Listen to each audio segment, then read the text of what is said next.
Buenos muchachos, vamos a ver un ejemplo adicional del análisis macroscópico de procesos en estado uniforme transitorio con una variable independiente.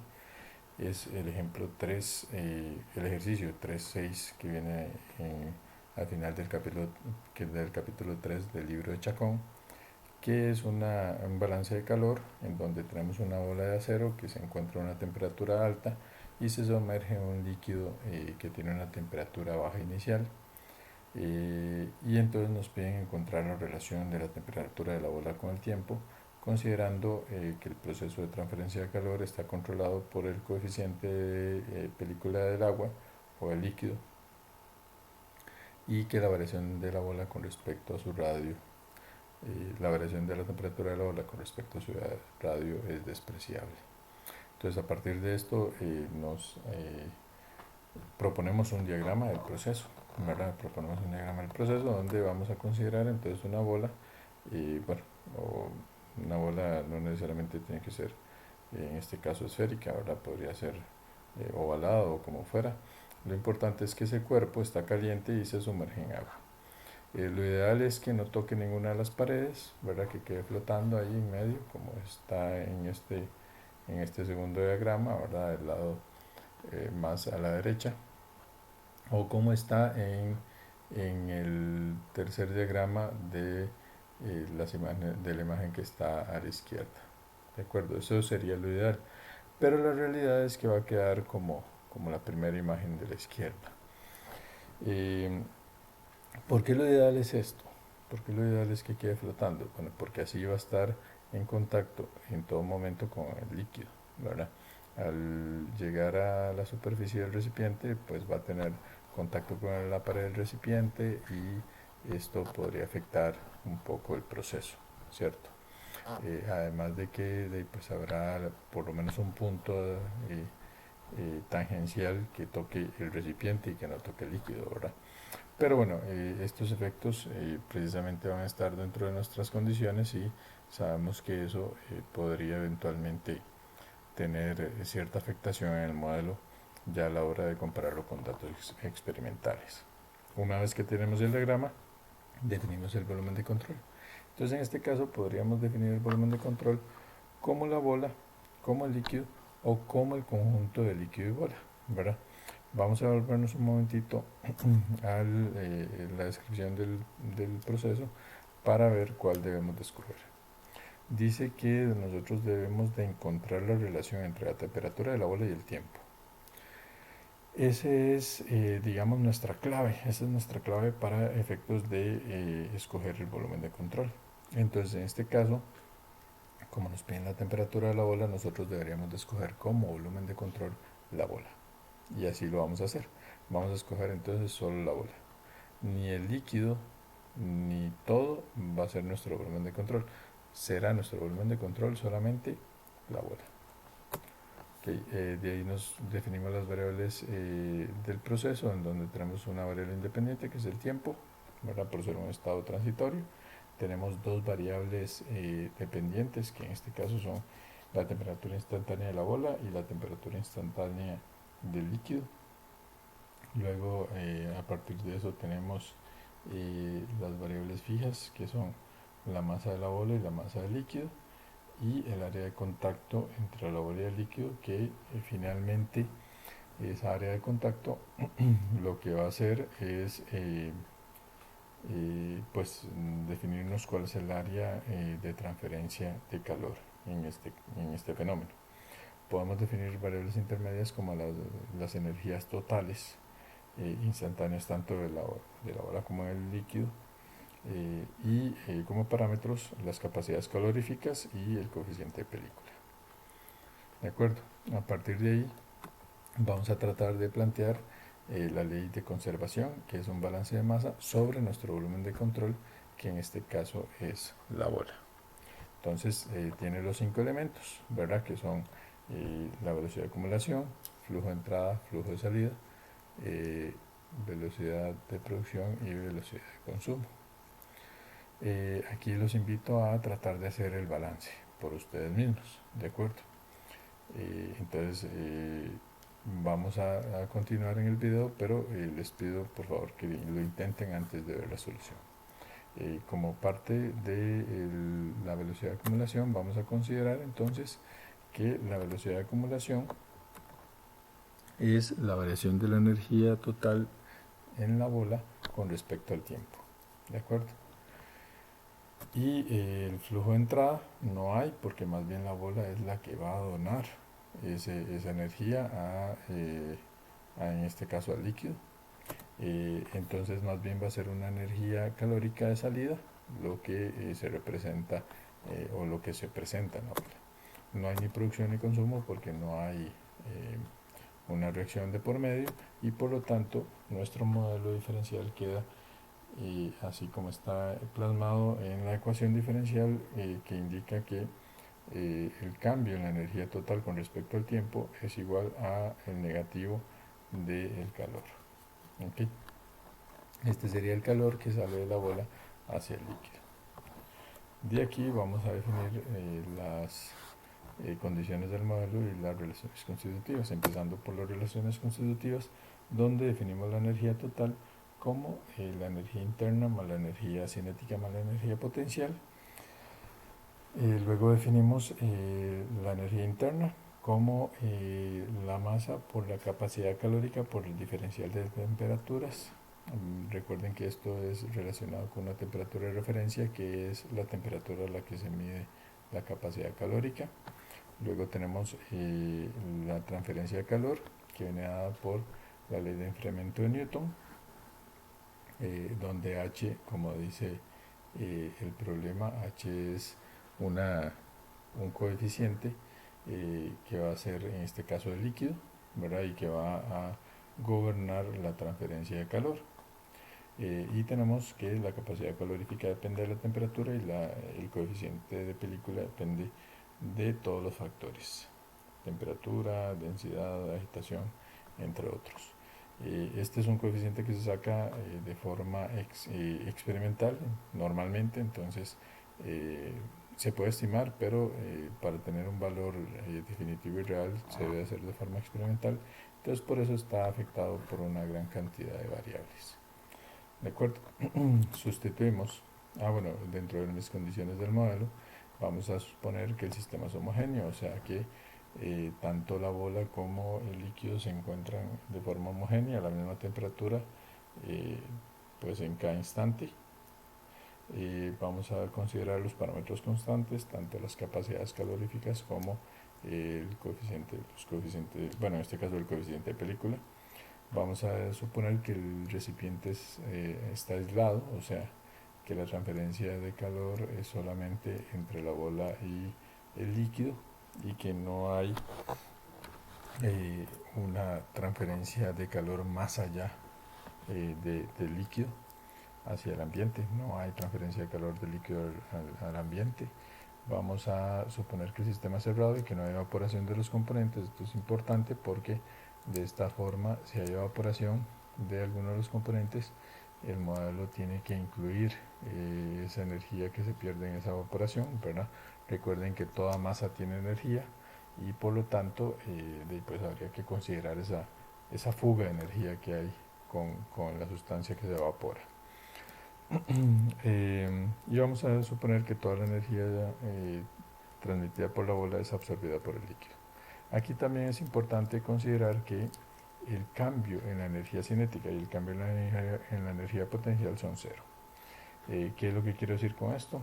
Lo que quiero decir es que cuando nosotros tengamos el recipiente lo vamos a dejar, por ejemplo, sobre una mesa, y la energía potencial se va a medir con respecto a un punto de referencia relacionado con esa mesa, que podría ser la misma altura de la mesa, por decir algo, y esa mesa va a estar quieta con respecto a nuestro punto de referencia, ¿verdad?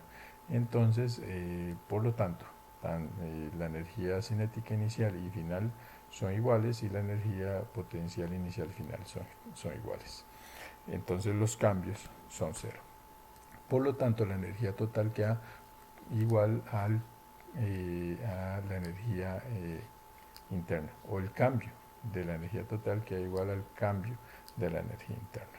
¿de acuerdo? Entonces de esta forma simplificamos el modelo, sabiendo que entonces la energía total eh, o el cambio en la energía total con respecto al tiempo va a venir dado solamente por la expresión de la energía interna, y eso va a ser igual a la transferencia de calor. Vean que la transferencia de calor, en este caso como estamos en la bola, ¿verdad? Tenemos las características de la bola, y aquí en la transferencia de calor el, el, la fuerza motriz en este caso es el diferencial de temperaturas entre la bola y el líquido, ¿de acuerdo? Y por lo tanto va a ser la temperatura instantánea de la bola menos la temperatura instantánea del líquido. Ojo que entonces la temperatura instantánea del líquido también va variando. Sacamos la masa de la bola y la capacidad calórica y pasamos a dividir esos coeficientes para obtener la ecuación. Bueno, tenemos la ecuación 1 y la ecuación 2, ¿de acuerdo? A partir de ahí podríamos entonces proceder a integrar, pero para integrar la ecuación 2, que eventualmente podríamos hacer una variables separables, ¿verdad? Pasar este t menos tl a dividir y este dt a multiplicar, tenemos una dificultad para integrar esto. ¿Cuál es la dificultad para integrar esto? Bueno, pues sucede que como la temperatura del líquido también varía con respecto al tiempo, necesitamos entonces una expresión que me relacione la temperatura del líquido con el tiempo o con la temperatura de la bola, que en este momento no tenemos todavía. Entonces, pues, ¿qué hay que hacer? Bueno, un balance de masa en el líquido ahora, ¿verdad? Porque entonces vean que anteriormente tenemos dos variables, dos incógnitas y una sola ecuación. Con el balance de líquido vamos a obtener una segunda ecuación para poder relacionarlas. Hacemos el balance en el líquido, que es prácticamente el mismo, nada más que en lugar de un flujo de salida va a ser un flujo de entrada de calor, y por lo tanto tenemos que la variación en la energía total en el líquido es igual a la entrada de calor. Simplificamos de la misma manera, ¿verdad? Diciendo que el cambio en la energía cinética y el cambio en la energía potencial son cero, y por lo tanto la energía total es igual a la energía interna del líquido. Y vean que aquí, bueno, y esto es igual a la transferencia de calor, ¿verdad? Vean una cosa importante, aquí estamos haciendo un cambio en el volumen de control. Vamos a tener un volumen de control temporal, que es el líquido, con el fin de poder pues resolver el problema, porque sin esta ayuda de un volumen de control adicional pues no podríamos resolver el problema. Simplificamos de la misma manera, ¿verdad? Sacando la masa y la capacidad calórica, y pasamos a dividir, y entonces tenemos la relación 3 y 4. Con la relación 1 y 3 vamos a igualarlas, ¿verdad? Vean que la relación 1 tenía el menos del lado derecho, lo pasé del lado izquierdo para que el lado derecho de ambas ecuaciones, 1 y 3, sea igual, y por lo tanto igualo 1 a 3, de tal forma que me queda que menos la masa de la bola por la capacidad calorífica de la bola por el diferencial de temperatura de la bola con respecto al tiempo es la masa del líquido por la capacidad calórica del líquido por el diferencial de temperaturas del líquido con respecto al tiempo. Y entonces de esta manera pues se eliminan los diferenciales de tiempo, y tengo que esta expresión de acá que ya puedo integrar, y me queda que menos la masa de la bola por la capacidad calórica de la bola por la temperatura de la bola es igual a la masa del líquido por la capacidad calórica del líquido por la temperatura del líquido más la constante, y esta la vamos a llamar 5. Vamos a utilizar las condiciones contorno entonces para hallar esa constante 1 de la ecuación 5. Entonces, ¿cuáles son las condiciones contorno en este caso? Tenemos que en tiempo 0 tenemos las temperaturas iniciales tanto de la bola como del líquido, y en un tiempo infinito, según la ley cero de la termodinámica, tenemos que las temperaturas deberían de ser iguales, ¿verdad? ¿Por qué deberían de ser iguales? Porque las actividades en este caso van a estar representadas por esas temperaturas, ¿de acuerdo? Entonces las actividades, termodinámicamente las actividades se igualan, y esas actividades están representadas por las temperaturas, que es la ley cero de la termodinámica. Entonces lo que hacemos es sustituir la condición contorno 1 en 5 para obtener entonces la expresión de la constante 1, que es la expresión 6, que tomamos y sustituimos en la ecuación 5 para obtener la expresión 7. Bueno, en realidad obtenemos la expresión anterior, pero nos sirve despejar la temperatura del líquido, porque tenemos que tomar esta temperatura del líquido y sustituirla en la primera ecuación, en la ecuación 2 que obtuvimos anteriormente.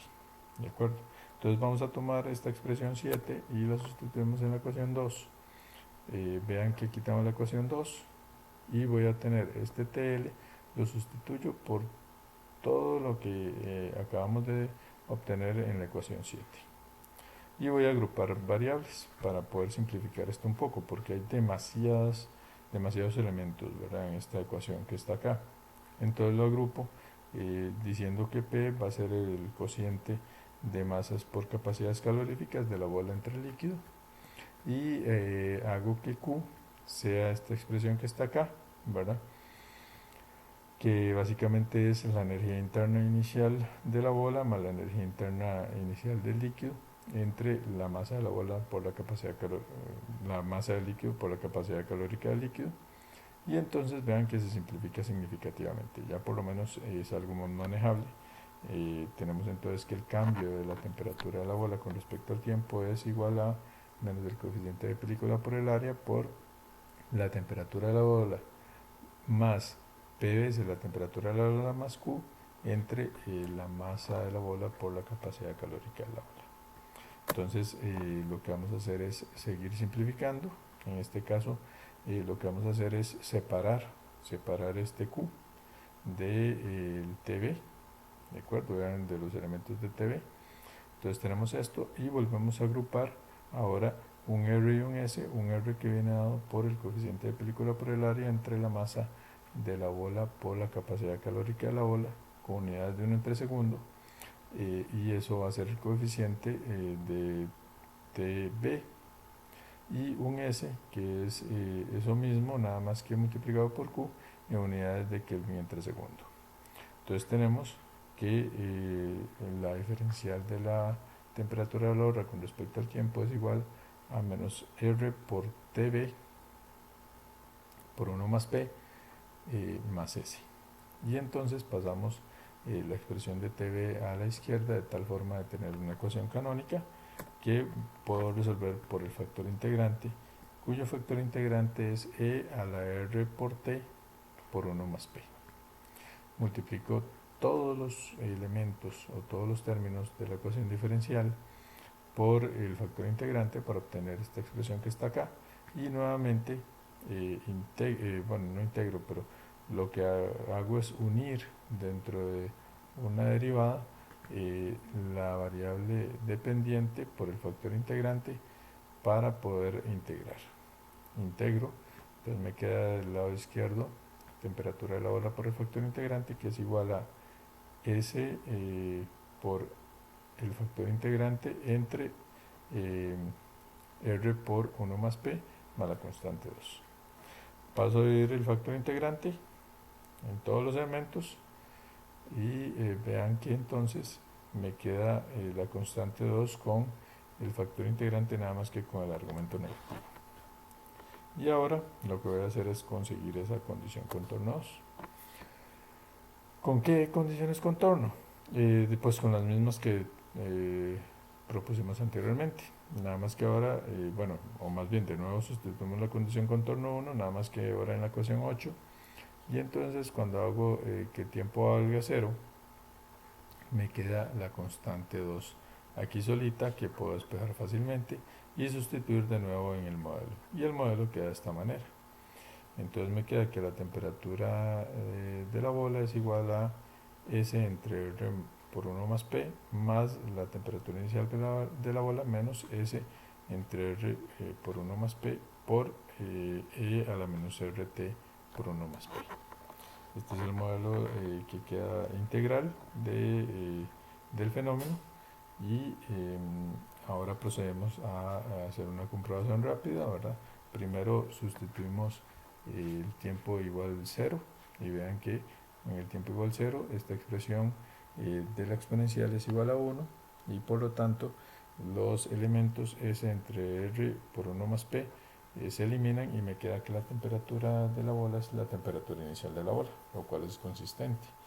Y luego obtenemos la expresión de la temperatura en el tiempo infinito o cuando el tiempo tiende a infinito, y vean que cuando el tiempo tiende a infinito todo el segundo elemento e a la menos r por t por 1 más p tiende a 0 y por lo tanto todo este elemento tiende a 0.